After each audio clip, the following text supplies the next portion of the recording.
요즘 야당이 참 내부가 복잡합니다. 자, 지난 4월 재보선에서 참패하고요. 한석도 못 이겼죠. 4군데에서 벌어진 재보선에서 3군데가 야당의 텃밭이었는데 광주를 비롯해서 성남 관악에서 다 졌습니다. 그래서 문재인 대표 물러나라 이야기가 나오고 전당대회 다시 하자 이야기가 나오니까 문재인 대표가 버티다가 혁신위원회를 만들어서 그 20% 물갈이와 안심번호 국민공천을 하겠다. 그리고 뭐 앞으로 이런 사람은 출마를 못하도록 하겠다. 라는 이런 어떤 안을 혁신안으로 내놨습니다. 근데 혁신안에 뭐 다른 거는 다 둘째 문제고 중요한 것은 공천에 관한 나름대로의 친노의 안을 낸 겁니다. 그러니까 그 혁신위원회 안에 대해서 또 비주류를 중심으로 반발이 나오고 문재인 대표가 꼼수 썼다 물러가라 이렇게 되니까 문재인 대표는 문안박 연대를 제안했습니다. 지지난주 제안했는데 제안하고 나자마자 김영삼 전 대통령이 돌아가시는 바람에 또 한 5일 정도 이 정치적 휴지기가 있었습니다. 그러고는 안철수 의원이 문안박 연대에 대해서 거부를 하면서 혁신 전당대회를 하자. 그리고 문재인 의원도 지금 대표직을 사퇴하고 전당대회에서 혁신안을 들고 나와서 그걸로 경쟁을 하자. 이렇게 이야기를 했습니다. 즉 안철수 의원은 문재인 대표의 주장을 정면 거부하고 또 다른 안을 또 던진 거죠. 이렇게 되니까 현재 문재인 대표는 사실상으로는 혁신 전당대회를 제안한 안철수 의원의 제안을 거부를 했습니다. 그런데 거부를 했는데 그렇지만은 그 거부를 갖다가 곧바로 거부했다라고 이야기를 하게 되면 대외적으로 여러 가지로 공격에 몰릴 거니까 시간을 좀 끌기 위해서 이런 혁신 전대 요구에 대해서 기다려달라 라고 이렇게 이야기를 하는 모양새를 가지고 있습니다. 그러니까 야당의 비주류는 시간 끌기가 문재인 대표의 특기냐, 물러나라, 그리고 신속하게 안철수 의원이 이야기한 이 제안을 받을 건지 말 건지를 이야기해라. 내년 총선이 이대로는 거의 비관적이지 않느냐. 그래서 당이 거듭나야 된다. 이렇게 공격에 나서고 있습니다. 그럼 여기에서 문재인 대표는 그러면 앞으로 어떻게 할 거냐. 제가 어제 방송에서도 이야기했는데요. 방법은 3가지밖에 없습니다. 하나는 대표직을 사퇴하고 물러나는 겁니다. 지금 이 논란이 벌어지고 있는 가장 큰 원인은 내년 총선 전망이 어둡기 때문에 그렇습니다. 만약에 총선 전망이 좋다고 그러면 누구도 문재인 대표에게 물러나라고 말을 못하겠죠. 그런데 야권의 평론가들조차도 현재 내년 총선에서 야당이 한 120석이라도 얻겠느냐 이런 비관적인 전망을 하고 실제로 이 광주나 호남에서 문재인 대표의 지지율이 폭락을 하고 있다 보니까 이런 비주류의 공세가 세워지고 안철수 의원도 평소의 스타일과는 다르게 강성으로 가고 있습니다. 자, 안 의원은요 지금 이 30일, 1일, 어제 오늘 거의 광주에 내려가서 언론인 간담회, 토론회, 그 다음 택시기사분들 모임 등 곳곳을 시간 단위로 방문을 하면서 마치 대선 유세하듯이 그런 행보를 보이고 있습니다. 자, 이 말은 무슨 말인가 하면 안철수 의원이 문재인 대표에 맞서는 비주류의 수장의 위치, 상징적인 위치로 올라서 비주류에는 호남 동교동계 의원들이 많으니까 이 호남의 지지율이 자신에게 꽂히도록 하겠다. 그렇게 해서 자신의 이 대선 후보 지지율을 좀 높여가지고 그런 힘을 통해서 문재인 대표를 다시 압박을 해서 몰아내거나 아니면 최악의 경우에는 본인이 당이 깨어질 때 비주류의 수장으로서 비주류를 데리고 밖에서 새로운 당을 만들겠다. 이런 생각을 하고 있을 걸로 보입니다. 자, 그러면 문재인 대표는 지금 사퇴를 하라라는 이런 요구에 대해서 사퇴를 하게 되면 그걸로 문재인 대표는 끝이죠. 한마디로 총선 대선까지 가는 여러 가지 플랜을 아마 문재인 대표 측은 친노 측은 설정해 놓고 있을 것인데 안철수 의원한테 한 방을 먹고 여기서 사퇴해버린다 그러면 그건 문재인 대표의 정치적인 미래는 거의 없을 거라고 보입니다. 자, 이런 상황에서 문재인 대표는 사퇴를 할 수 없겠죠. 그거는 문재인 대표 개인의 문제가 아니라 친노 진영 전체의 정치적인 활로를 위해서라도 그건 있을 수 없다고 생각할 겁니다. 지난 2012년을 되새겨보면 자, 2008년 2007년에 있었죠. 2007년 대선에서 당시에 정동영 의원이 참패하고 또 2008년 초에 이루어진 총선에서 또 참패했습니다. 야당이에요. 그러면서 진노는 패족이라 소리를 들으면서 거의 정치 일선에서 물러나 있다가 2012년 총선을 앞두고 당시에 손학규 대표가 당을 맡고 있었는데 밖에서 자기들끼리 친노가 결집을 해서 무슨 시민개혁당인가 당을 만들어가지고 그 다음에 당시에 민주당과 통합을 했지 않습니까?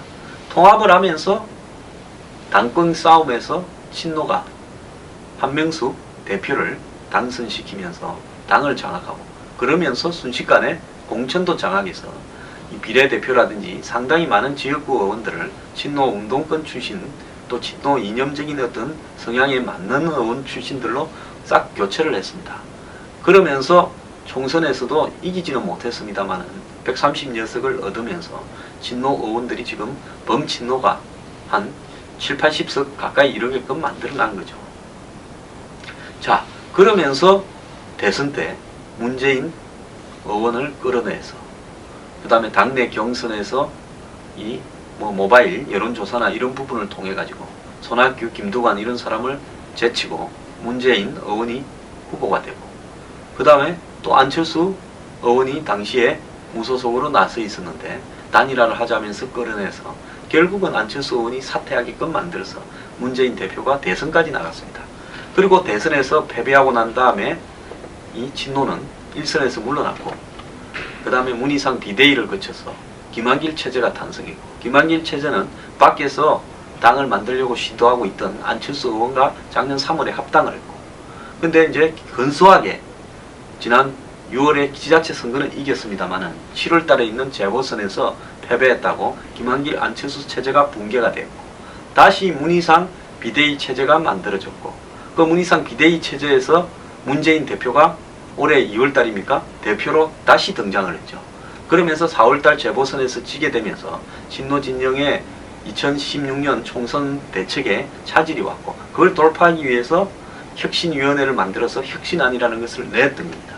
자, 이 부분까지 지금 흘러오는 과정에서 쭉 보면 친노와 당내 비친노 간의 대결이 지금 핵심이라고 볼 수 있는 겁니다. 자, 문재인 대표는 지금 와서 사퇴를 한다면 차라리 모양 좋게 4월 재보선 때 졌을 때 사퇴하는 것이 진노가 다시 무슨 전당대회를 대비하는데 도움도 되고 하지. 지금 여기서 문재인 대표가 모든 책임을 지고 사퇴해버리면 정치 일선에서 거의 물러나 버리는 이런 상황이 올 겁니다. 그렇기 때문에 사퇴라는 것은 있을 수 없다고 저는 보고 있고요. 다만 이런저런 이야기를 초선, 재선, 3, 4선 이야기를 듣겠다면서 기다려 달라는 부분은 하나의 일종의 시간을 벌기 위한 또 어떤 명분으로 카드를 다시 던질 것이냐 그걸 고려하기 위한 부분이라고 봅니다.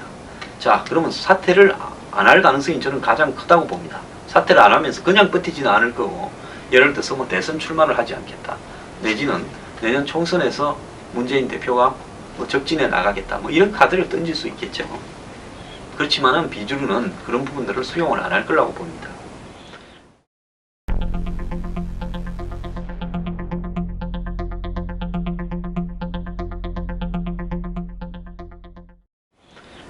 그 다음에 문재인 대표가 사퇴를 하고 다시 혁신전대에 출마할 가능성은 없느냐. 저는 사퇴를 안 하는 것이 문재인 대표의 입장이라고 보고 차라리 사퇴하면 깨끗이 사퇴해버리는 건 낫지. 사퇴하고 다시 전당대회를 1월 초중순에 연다라고 하면서 또 이번에는 어떻게 뽑을 거냐, 당원 대의원을 뽑을 거냐, 여론조사를 얼마 갈 거냐 이렇게 논의를 하기 시작을 하면 아마 더 문제가 생기기 때문에 이 방법은 아예 고려도 안 될 거라고 보고 있고요. 그 다음에 문재인 대표가 이제 그냥 버티고 간다면 그러면 어떻게 될 거냐. 이제 이 부분이 앞으로 가장 큰 핵심이라고 보는데요. 자, 문재인 대표의 입장에서는 어차피 내년 총선 전망이 단결을 해도 어렵다면 총선에서 지면 아마 대표 체제에서 물러나야 될 겁니다. 자, 어차피 그때 총선에서 지는 거는 예정이 되어 있을 것 같은데 그렇다면 총선에서 질 때 야당이 분열되어서 졌다라고 하면 책임을 져야 될 몫이 줄어드는 거죠. 자, 새로 당을 만드는 천정배나 또 뛰쳐나가서 만들 비주류나 이런 사람들에게도 일정한 책임이 공유되는 겁니다. 그래서 문재인 대표로는 일부가 뛰쳐나가서 밖에서 당을 한 개든 두세 개든 만드는 것이 크게 나쁠 건 없다라고 생각을 할 수 있을 것 같아요. 그러면 총선에 다 같이 졌을 때 그러면 어떻게 되냐. 이제 총선에 질 때 지더라도 누가 더 덩치가 큰 야당을 하고 있느냐가 한마디로 정통성에서 이 인정을 받았다 이렇게 되지 않겠습니까? 그런 부분 때문에 만약에 총선에서 야당이 두 개로 갈라져서 여당에게 대패했다 하더라도 새로 만드는 비주류와 천정배, 박주선 의원 등이 만드는 정당이 이 새정치연합보다 더 졌다 하면 새정치연합이 중심이 되어서 남은 당을 흡수해 나갈 대선까지 가능성이 큽니다. 그래서 일단 지더라도 이 본가의 장자 위치만 확보하고 있으면 어차피 대선 때는 단일화는 기정사실이다. 그때는 각 세력을 단일화로 다 흡수하면 된다. 이런 생각을 하고 있을 거라고 보입니다. 자, 여기에서 이제 하나의 변수는 안 의원이 왜 1박 2일을 광주에 가서 저렇게 대선 유세하듯이 사람들을 시간 단위로 만나느냐 하는 부분의 문제입니다. 광주 호남의 정서가 굉장히 총선 전에 아주 안 좋게 돌아가 버리면 문재인 대표로는 정말로 버티기 어려운 상황이 올 수도 있습니다. 광주 호남이 완전히 그쪽에서 만들어질 신당, 거기에는 물론 안철수, 김한길, 박영선 등 이런 사람들이 다 가져간다 이렇게 봐줘야 되는 겁니다. 이런 당으로 호남의 정서가 확 쏠려버리면서 명분이 그쪽에 가 있다고 한다면 그것 때는 당연히 예를 들어서 이 당이 갈라지거나 안 그러면 문재인 대표가 버티지 못하고 사퇴하는 행복이 올 수 있죠. 자, 총선에서 역순으로 계산을 하자면 4월 한 12일 전후가 총선일 거니까 공천을 2월 중순 이후에는 해야 될 거고 그 다음에 2월 초부터 공천 신청을 받아야 될 거고 그러면 총선 준비가 1월 말은 시작이 된다고 봐야 됩니다. 그러면 지금 남은 시간은 얼마냐? 12월 1월 이 두 달이 못 되는 시간만이 남아있는 겁니다. 그래서 문재인 대표로는 이런저런 제안을 하면서 시간을 끌어가고 또 그러면서 상대가 거부한다면 장군하면 멍군하면서 서로가 못 받을 제안들을 해나가면서 그러면서 탈당할 만한 사람들 중에서 결정적인 사람들은 설득을 해서 뭐 공천도 주겠다, 지분도 챙겨주겠다 하면서 남기는 식으로 각계격파를 하면 적은 덩치가 떨어져 나가 본들, 밖에서 모여가 당을 하나 만들어 본들 큰 본류에는 지장을 입히지는 못할 거다. 이렇게 판단하고 있을 겁니다. 근데 여기서 가장 핵심은 호남의 정서가 확 돌아가지고 거의 8대2나 9대1 정도 되어버리는 수준이 총선 전에 되고 그걸 등에 업고 여기 비주류가 안철수, 김한길, 박영선 등이 이제 탈당을 해버리는 사태가 벌어지는 겁니다. 그러면서 밖에 있는 세력들을 다 규합해서 하나의 당을 만들고 이 당의 두 당의 지지도가 비슷한 형태로 가게 되면 그때는 호남이 벌인 새정년 문재인 대표 체제가 선거에서 어떻게 될 거냐 굉장히 어려울 수 있습니다. 근데 여기에도 이제 딜레마는 하나 있을 수 있습니다. 왜 그런가 하니 안철수, 박영선, 뭐 김한길 이런 사람들이 전부 서울이 지역구입니다. 자, 만약에 야당이 갈라지게 되면 본인들도 총선에서 거의 다 낙선을 할 가능성이 커지는 겁니다. 자, 뭐 진정으로 야당의 대선 후보급 중진이라면 내의 당선 여부를 떠나서 앞으로 야당이 제대로 되기 위해서는 여기서는 갈라서서 서로 다른 가치를 가지고 국민들에게 어느 것이 더 야당의 적자인지 선택하라고 선택에 맡기는 것이 더 나을 수 있습니다. 그런데 일단 본인이 국회의원에서 낙선된다라는 부분 때문에 제가 볼 때는 쉽사리 뛰쳐나가서 판을 깨기도 쉽지 않을 거라고 봅니다. 그래서 여론을 호남 여론을 계속 악화시켜서 또 안철수 의원에게 몰리게 만들어서 그래서 당 내부에서 문재인 대표가 자진 사퇴하는 부분을 이를 제가 볼 때 한 초중순까지 계속 시도할 거라고 봅니다.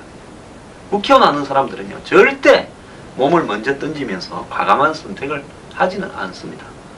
지리하게 싸우면서 호남 정서를 자기가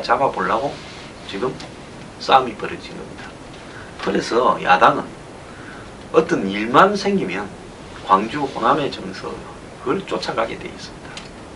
이런 어떤 부분들이 어쩔 수 없는 대한민국의 야당의 실체라고 저는 인정을 합니다. 하지만은 이것이 과연 바람직한 부분이냐라는 부분에서는 굉장히 문제는 있을 수 있겠죠. 자, 버티는 문재인 대표가 강한 거냐, 그 다음에 몰아내려고 하는 안철수 의원이 강한 거냐. 자, 안철수 의원이 좀처럼 정치적으로 승부수를 던지지 못하고 철수하냐 안 하냐를 가지고 항상 우유부단하다가 뭘 제대로 하지도 못하고 맨날 철수만 해왔는데 이번에는 진짜 안 철수할 거냐 궁금한데요. 이제 남은 것은 민주당에서 철수를 함으로써 안 의원이 독자 행보를 갈 것이냐, 안 그러면 이번에도 또 민주당에서 안 철수하고, 민주당이 아니죠, 새정년에서 안 철수하고 또 뭔가를 갖다가 서로 협상을 통해서 나누려고 하는 것이냐. 여기에 이제 안 의원이나 야권의 향배가 달려 있다고 봅니다.